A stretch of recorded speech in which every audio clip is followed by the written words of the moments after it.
Good morning students, welcome back our next TVC class. So students, in last class finished our chapter number 7.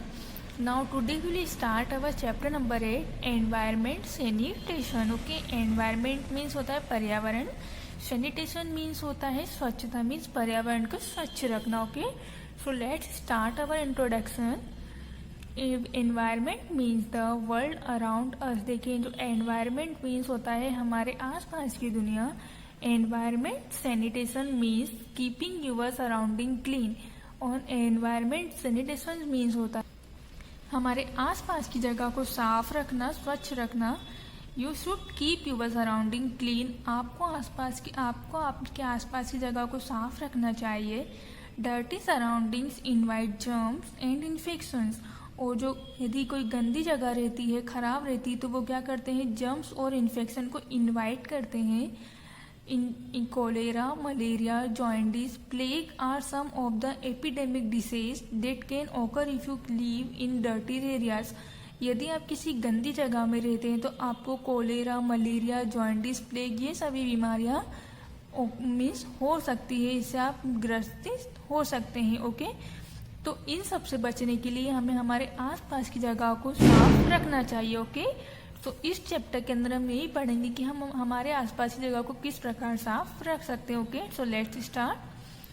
Maintaining cleanliness at home at in the community is must to stay healthy and fit. आप जहाँ रहते हैं, आपके घर के आसपास जहाँ भी आप रहते हैं, वहाँ आपको आपके साफ रखना चाहिए. Cleanliness should not be just confident your home. और क्लीननेस का मतलब ये नहीं कि केवल आप आपके घर के ही स्वच्छ रखें. घर को अलावा भी आप बाहर भी आपको आपके बाहर की जो एनवायरनमेंट है उसे भी साफ रखना चाहिए. Okay, what are the wastage. अब वेस्ट क्या है? A lot of waste material is released into the environment as a result of various human activities.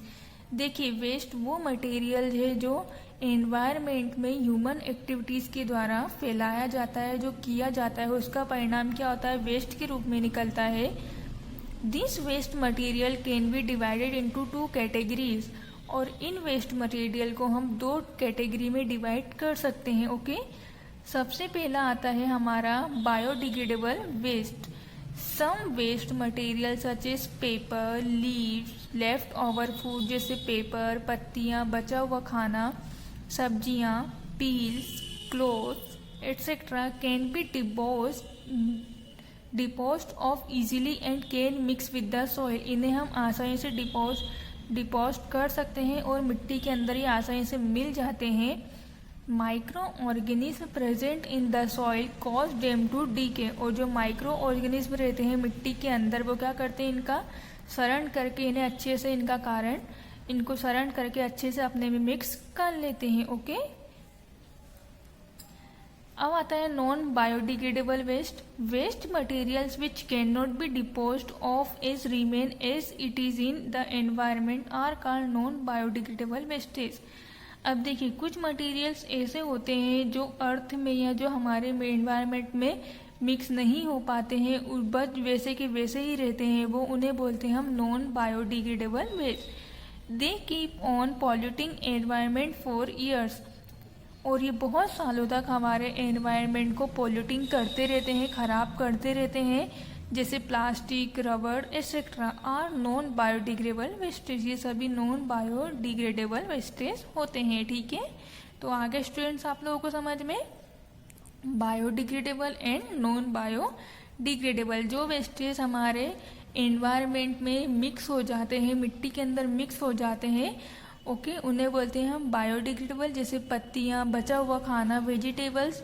उसके अलावा जो नहीं मिक्स होते उन्हें बोलते हैं हम नॉन बायोडिग्रेडेबल, जैसे प्लास्टिक, रबड़ एक्सेट्रा. ओके, इसमें एक ग्लास मीन्स कांच भी इंक्लूड है, वो भी हमारे इजीली एनवायरनमेंट में नहीं मिक्स हो पाता है. Okay, so before be dispose of any waste you should know whether it is biodegradable और नॉन बायोडिग्रेडेबल. देखिए, कुछ भी हमें जब यूज़ करने के पहले, वेस्ट निकालने के पहले ये जान लेना चाहिए कि कौन सा बायोडिग्रेडेबल है, कौन सा बायोडिग्रेडेबल मीन्स नहीं है, कौन सा मिट्टी में मिक्स हो सकता है, कौन सा मिट्टी में मिक्स नहीं हो पाएगा. You should separate biodegradable waste, इसलिए आपको बायोडिग्रेडेबल वेस्ट और नॉन बायोडिग्रेडेबल वेस्ट को अलग अलग कर लेना चाहिए एंड डिस्पोज देम अकॉर्डिंगली, और उनको जिसकी बोला गया है उनके अकॉर्डिंगली उन्हें अलग अलग करके अलग अलग वेस्ट में डिपोज करना चाहिए। ओके सो स्टूडेंट्स, आया आप लोगों को इतना समझ में। अब नेक्स्ट आता है हमारा डिस्पोजल ऑफ सॉलिड वेस्ट। अब सॉलिड वेस्ट को आप किस प्रकार डिस्पोज कर सकते हैं। There are various methods by which waste material are dispose of. यहाँ पर बहुत सारी मेथड्स दी गई है जिन्हें आप वेस्ट मटेरियल को डिस्पोज कर सकते हैं। The methods of disposing of the wastage are, अब वो कौन कौन सी मेथड, सबसे पहले sanitary landfill method. In the non biodegradable waste are dump in a sanitary landfall. देखिए अब इस मेथड में क्या होता है, जो नॉन बायोडिग्रेडेबल वेस्ट होते हैं उन्हें हम लैंड, जो खाली जगह रहती है, वहां पर डंप कर सकते हैं। These are deep pits dug place for away from the city। City से दूर एक गड्ढे खोदकर उस जगह पर हम उन्हें वहां डाल सकते हैं। Each time waste is dumped, it is covered by a layer of soil। और बहुत समय तक जब हम डालते रहेंगे तो वहाँ पे क्या हो जाएगा, एक मिट्टी की कवर बनती जाएगी, लेयर बनती जाएगी। ओके, जिससे मिट्टी से वो ढक जाएगी। इसके थ्रू हम उस जो नॉन बायोडिग्रेडेबल जो वेस्ट होते हैं, जो हमारे अर्थ को, हमारे एनवायरनमेंट को नुकसान पहुंचाते हैं, उन्हें हम इस प्रकार से एक खाली जगह में इकट्ठा करके गड्ढे में डाल के उन्हें इकट्ठा कर सकते हैं। ओके, और कुछ समय बाद वहां पर एक मिट्टी की लेयर जमे उसको कवर कर देगी। सो स्टूडेंट्स, आया आप लोगों को इतना समझ में। इसके आगे का नेक्स्ट टॉपिक हम नेक्स्ट क्लास में डिस्कस करेंगे। Thank you, have a nice day.